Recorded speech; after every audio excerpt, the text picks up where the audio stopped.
നമുക്ക് ആദർശിന്റെ നയനയുടെയും നാളത്തെ നല്ലൊരു കഥ കേട്ടാലോ? അതിനു മുമ്പായി ആദ്യമായി കാണുന്നവരുണ്ടെങ്കിൽ ചാനൽ ഇഷ്ടപ്പെട്ട ഒന്ന് സബ്സ്ക്രൈബ് ചെയ്യാൻ മറക്കരുത്. വീഡിയോ ഇഷ്ടപ്പെടുവാണെങ്കിൽ ലൈക്ക് ചെയ്യാനും നിങ്ങളുടെ വിലയേറിയ അഭിപ്രായങ്ങളൊക്കെ രേഖപ്പെടുത്താനും മറക്കരുത് കേട്ടോ.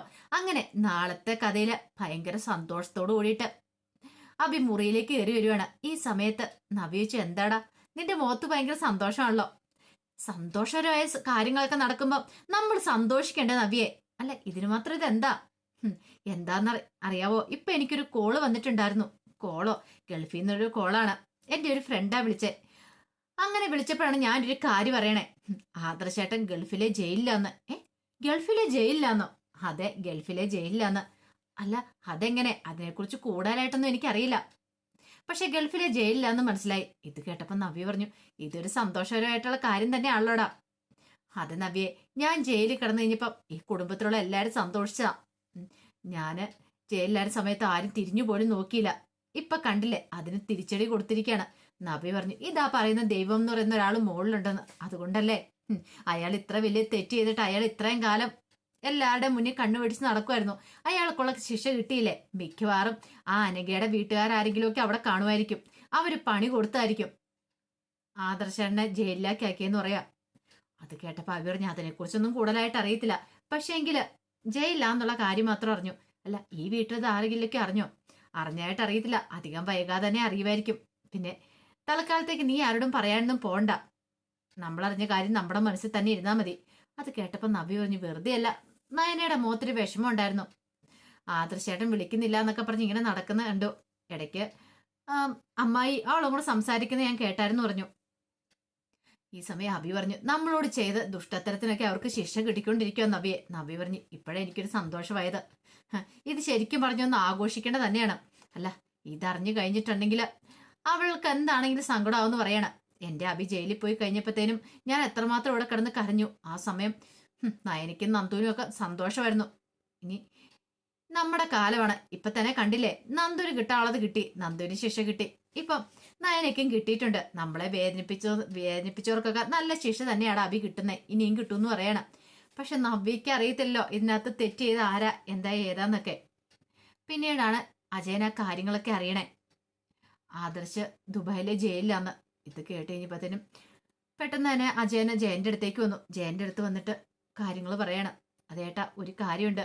അത് എത്രമാത്രം ശരിയാണോ തെറ്റാണോ അതിനെക്കുറിച്ചൊന്നും എനിക്കറിയില്ല എന്ന് പറയണോ. ഒരു വിവരം കിട്ടിയിട്ടുണ്ടെന്ന് പറയാം.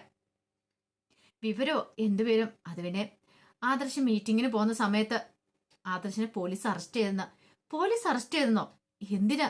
പെട്ടെന്ന് ഒരു നിമിഷം ഞെട്ടിപ്പോയി ജയന്. അത് കാര്യത്തെക്കുറിച്ചൊന്നും എനിക്കറിയില്ല, കൃത്യമായിട്ടൊന്നും അറിയില്ല. പക്ഷെ ഇപ്പം ദുബായിലെ ജയിലിലെ ആദർശെന്ന് അറിയാൻ കഴിഞ്ഞേ. ഇത് കേട്ടം ജയൻ ചോദിച്ചു, ദുബായിലെ ജയിലോ? എന്തൊക്കെയാ അജയ നീ പറയണേ? അതെ ഏട്ടാ, ഞാൻ ആദർശനെ ട്രൈ ചെയ്ത് നോക്കിയായിരുന്നു, പക്ഷെ കിട്ടുന്നുണ്ടായിരുന്നില്ലെന്ന് പറയണ. ജയൻ പറഞ്ഞു, ഞാനും വിളിക്കുന്നുണ്ടായിരുന്നു, അവനെ വിളിച്ചിട്ട് കിട്ടിയില്ല. ഞാൻ കരുതി വല്ല മീറ്റിങ്ങിനും തിരക്കിലായിരിക്കുന്നു. ദൈവമേ, ഇനിയിപ്പോ എന്ത് ചെയ്യും? എങ്ങനെ എന്താന്നൊക്കെ എങ്ങനെ അറിയണേ? ഞാൻ അവിടുത്തെ വേണ്ടപ്പെട്ട ആൾക്കാരുമായിട്ട് ബന്ധപ്പെടാൻ ശ്രമിച്ചിട്ടുണ്ട്. പക്ഷേങ്കിൽ കൂടുതലായിട്ട് ഡീറ്റെയിൽസ് കുറച്ച് കഴിയുമ്പോഴേ കിട്ടത്തുള്ളൂ എന്ന് പറഞ്ഞു. ജയൻ പറഞ്ഞു, ഒരു കാര്യം ചെയ്യണം. അങ്ങനെ എന്തെങ്കിലും ആണെങ്കിൽ എത്രയും പെട്ടെന്ന് നമുക്ക് ദുബായിക്ക് പോകണം. അവൻ എന്താ സംഭവിച്ചേ എന്താണെന്ന് അറിയില്ല. ഇതാരോ കള്ളക്കേസ് കുടുക്കിയിരിക്കുന്നാന്ന് പറഞ്ഞു. അത് കേട്ടപ്പം അജയൻ പറഞ്ഞു, അത് ശരിയാ, ശത്രുക്കൾ ആരെങ്കിലും ചെയ്ത പ്രവൃത്തിയായിരിക്കും ഇത്. അല്ല അവിടെ ശത്രുക്കൾ എന്ന് പറയുമ്പം അധികം ആൾക്കാരങ്ങനെ, പിന്നെ ജൂവലറിക്കാർ മാത്രമേ ഉള്ളൂ. പ്രധാനമായിട്ട് ഓപ്പോസിറ്റ് ജൂവലറിയാണ്, അത് AM ജൂവലറിയാണ്. അവരാണോ ഈ പണി പറ്റിച്ചതെന്ന് അറിയത്തില്ല. ഇതിന്റെ പിന്നിൽ അവരാണോ എന്നും അറിയത്തില്ല. ഇത് കേട്ടപ്പോൾ അജയൻ പറഞ്ഞു, എനിക്ക് ചില സംശയങ്ങളൊക്കെ ഉണ്ട്. ഒരു പക്ഷേങ്കിൽ ആദർശനെ അങ്ങോട്ട് മനഃപൂർവ്വം വരുത്തിച്ചതാണോന്ന്. എന്തോ എനിക്ക് എൻ്റെ മനസ്സിൽ അങ്ങനെയുള്ള ചിന്തകളൊക്കെയാണ് വരുന്നത്. ഇപ്പൊ അതല്ല ഏട്ടാ പ്രശ്നം. ഇതെങ്ങാനും നയനമോൾ അറിഞ്ഞു കഴിയുമ്പോൾ എന്തായിരിക്കും? അവളുടെ വയറ്റിൽ ഒരു കുഞ്ഞുള്ളതല്ലേ? ജയൻ പറഞ്ഞു, തൽക്കാലം നയനെ അറിയാൻ പാടില്ല. നയനെ അറിഞ്ഞിട്ടുണ്ടെങ്കിൽ പ്രശ്നവും. അത് മാത്രമല്ല ദേവേനി, അവൾ അറിഞ്ഞിട്ടുണ്ടെങ്കിൽ അവൾക്ക് സഹിക്കാൻ പറ്റില്ല.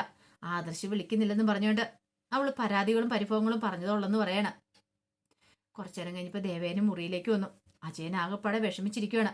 എന്ത് ചെയ്യേണ്ടതെന്ന് അറിയത്തില്ല. എത്രയും പെട്ടെന്ന് കാര്യത്തിനൊരു തീരുമാനം ഉണ്ടാക്കണം.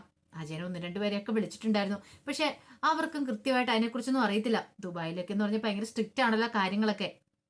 ദേവേനി വന്നിട്ട് പറഞ്ഞു, ജയേട്ടാ ഇതുവരെയായിട്ടും ആദർശ് വിളിച്ചിട്ടില്ല.